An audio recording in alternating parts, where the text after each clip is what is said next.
1 बजे तेज बारिश और कड़कड़ाती बिजली में अपने घर की बालकनी में खड़ी सुमन खोई खोई कुछ सोच रही थी। अंदर आ जाओ ना। उसके घर के अंदर से आवाज आती है। तब भी सुमन काले अंधेरे में खड़ी न जाने किसका इंतजार कर रही थी, जिसमें से एक औरत अपने 2 बच्चों के साथ उसके पास वाले घर में लाल रंग की एक कार से उतरती है और बारिश में भागती हुई सामने वाले घर में चली जाती है। हेलो, कौन? मेरा कुछ सामान तुम्हारे पास है, लौटाओगी नहीं? आपका क्या सामान? कौन है आप? और मैं तो इस घर में कुछ सेकंड्स पहले ही आई हूँ। आपको यहाँ का नंबर कैसे पता चला? मम्मी, हो सकता है कि जो फैमिली यहाँ पहले रहती हो, ये कॉल उनके लिए हो। नहीं नहीं, ऐसा नहीं है। बाहर कड़कड़ाती बिजली एक अनजान आदमी के फोन ने नेहा को डरा दिया था। वो फौरन कॉल रख देती है। चलो बच्चों, कमरे में चलते हैं, मैं तुम्हें सुला देती हूँ। पर यहाँ इतने अंधेरे में तो कुछ भी नहीं दिख रहा मम्मी। फ्लैश लाइट ऑन करो ना।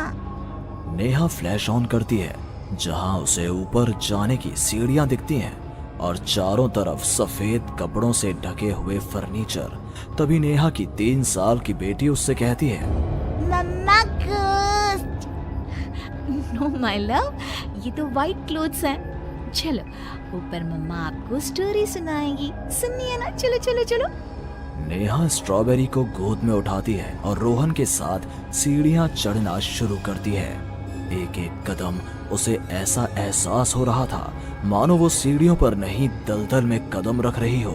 ये मेरे पैर सीढ़ियों में धंस क्यों रहे हैं? बहुत देर चलने के बाद सीढ़ियां खत्म होती हैं। ऐसा लग रहा है मानो मैं जन्म से बस चल ही रही हूँ। जैसे तैसे थकी हारी नेहा ऊपर कमरे में पहुंचती है। जैसे ही फ्लैश बेड पर पड़ता है, वो देखती है कि उसके दोनों बच्चे पहले से ही बिस्तर पर सो रहे हैं। मेरा सर चकरा रहा है। बच्चे तो मेरी गोद में थे, यहाँ कैसे आ गए? और वो भी मुझसे पहले। नेहा कुछ समझ नहीं पाती और बेसुध होकर जमीन पर गिर पड़ती है। अगली सुबह उसकी आंखें सूरज की किरणें चेहरे पड़ने से खुलती हैं। नेहा बालकनी में जाती है, जहां उसे सुमन अपने बालकनी में खड़ी दिखती है। ऐसा लग रहा था मानो सुमन रात भर से वहीं खड़ी थी। सुमन नेहा को मुस्कुराकर देखती है। हेलो, मैं यहाँ कल ही शिफ्ट हुई हूँ। मेरे हस्बैंड का यहाँ ट्रांसफ़र हुआ है। आसपास कहीं घर ही नहीं मिला, तब 40 किलोमीटर दूर यहाँ ये घर मिला। आप यहाँ पर कब से हैं? पता नहीं, सालों हो गए, यहाँ कोई आया ही नहीं। पर अब तुम आई हो तो राहत सी लगी। आओ ना घर पर। हाँ हाँ, क्यों नहीं, मुझे भी कंपनी मिल जाएगी। वैसे कल रात ना यहाँ कुछ अजीब महसूस किया मैंने। मैं आकर बताती हूँ। नेहा सुमन से मिलने उसके घर जाती है और पिछली रात हुए इंसिडेंट के बारे में उसको बताती है। ये तो कुछ भी नहीं है नेहा। ऐसे तो कई इंसिडेंट्स मेरी एक फ्रेंड के साथ भी हुए हैं और रोज होते ही हैं। सुमन अपनी कार में बैठी अपने नए ठिकाने की ओर बढ़ रही थी। जंगल के बीच से गुजरती वो खुद से कहती है, ये सिविल इंजीनियर्स की लाइफ ना बड़ी मुश्किल है। कहाँ जंगल झाड़ी में रहना पड़ेगा। कार एक घर के पास रुकती है। लीजिए मैडम, हम आ गए। आपको कुछ जरूरत हो तो मुझे कॉल कीजिएगा। मैं ये बगल वाले घर में ही हूँ। सुमन घर के अंदर जाती है। डाइनिंग टेबल पर पहले ही खाना रखा हुआ था, पानी का ग्लास भी, टीवी ऑन ही था। ऐसा लग रहा था मानो अभी अभी यहाँ कोई था या है। चलो, कंपनी अच्छी है, सब अरेंजमेंट्स मेरे आने के पहले ही कर रखे हैं। सुमन खाने की टेबल पर बैठती है, जहाँ 5 लोगों का खाना परोसा हुआ था। 5 प्लेट किसके लिए सर्व कर दिया? हाथ है। सुमन अपनी प्लेट से खाना शुरू करती है और उसी वक्त बाकी 4 प्लेटों से भी खाना गायब होने लगता है। प्रमिल, कहाँ हो तुम प्रमिल? सुमन भागती हुई अपने ड्राइवर के घर पर जाती है। सुमन क्या देखती है कि प्रमिल जमीन पर गिरा हुआ है। फर्श पर हर तरफ खून ही खून।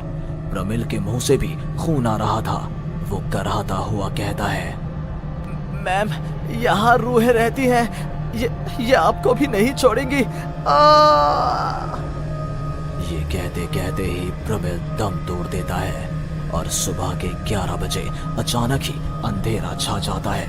चारों तरफ से अजीबोगरीब आवाजें आने लग जाती हैं।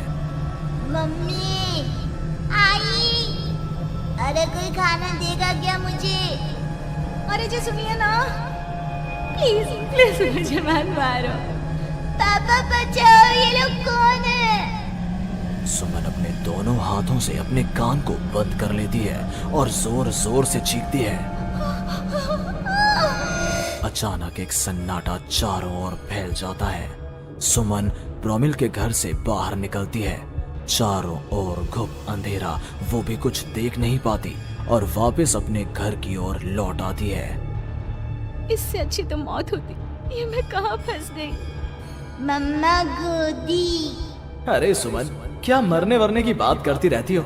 जाओ मेरे लिए चाय बनाओ। ये कौन बोल रहा है? तभी अचानक से घर की लाइट्स ऑन हो जाती हैं। सुमन देखती है कि वो किचन में है। उसके ठीक बगल में एक औरत, जिसके बाल उसके चेहरे की ओर थे, गैस के फ्लेम में अपने दोनों हाथों को पका रही थी। तुम कौन हो तुम? और यहाँ क्या कर रही हो? इनको बहुत पसंद है मेरे हाथों का खाना, तो मैं भी चखवा दूं क्या?